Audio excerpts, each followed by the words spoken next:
आपण पाहताय महाधुरळा.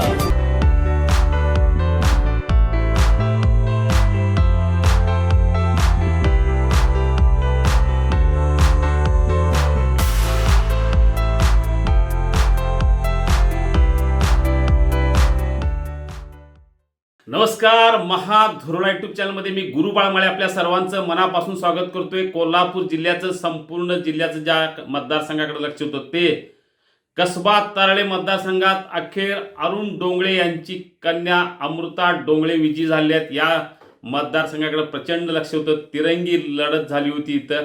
त्यामुळे अमृता डोंगळे यांनी इथं विजय मिळवला. राष्ट्रवादी पक्षाच्या वतीनं अमृता डोंगळे विजयी झाले आहेत. याशिवाय काही निकाल आपण पाहूया. कोडोली मतदारसंघात जनसुराज्य पुरस्कृत उमेदवार अमरसिंह पाटील 569 मतांनी विजयी झाले आहेत. म्हाकवे मतदारसंघात काकासो सावडकर भाजपचे विजयी झालेले आहेत.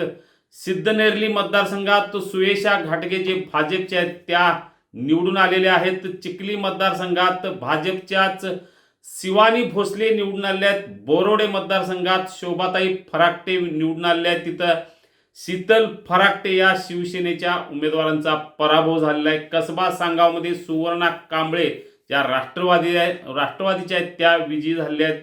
हळदी मतदारसंघात मनीषा पाटील विजयी झाल्या आहेत. आळते मतदारसंघात वर्षा सावर्डेकर शिंदे सेनेच्या त्या विजयी झालेल्या आहेत.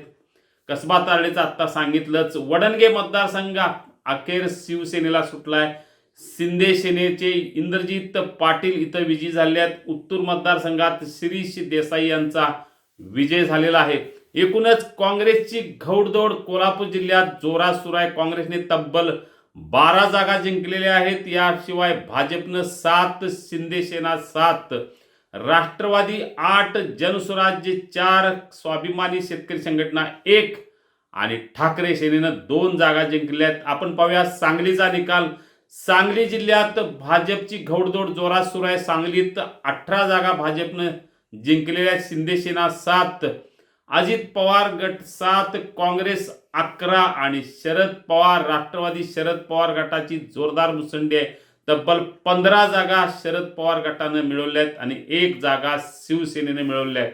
एकूणच सध्या कागल तालुक्यात एकतर्फी निकाल लागलाय. केवळ एक पंचायत समिती सोडली तर तब्बल 11 पंचायत समिती या मंत्री हसन मुश्रीफ, समरजित घाटगे आणि संजय घाटगे यांच्या गटाला आणि 6 पैकी 6 जागा या अपेक्षेप्रमाणे जिल्हा परिषदेत याच गटाला मिळाल्या आहेत. केवळ एकमेव पंचायत समितीची जागा शिंदे सेनेला मिळालेली आहे. यामुळे आता कागलचा निकाल स्पष्ट झाला आहे. करवीर तालुक्यात अजूनही शिंदे सेना आणि काँग्रेसमध्ये जोरदार चुरस सुरू आहे.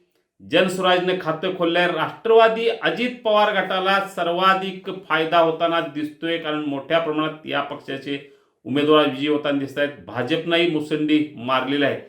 सगळ्यांच्या तुलनेत काँग्रेसची सगळ्यात मोठी मुसंडी आहे. आपण असेच निकाल पाहत राहू. त्यासाठी सबस्क्राईब करा महाधुरळा. हे आहे गोकुळचं श्रीखंड. अगदी जिभेवर रेंगाळणार. जिभेवरच नाही तर मनावरही रेंगाळणार. गोकुळ श्रीखंड, मनावर रेंगाळणार.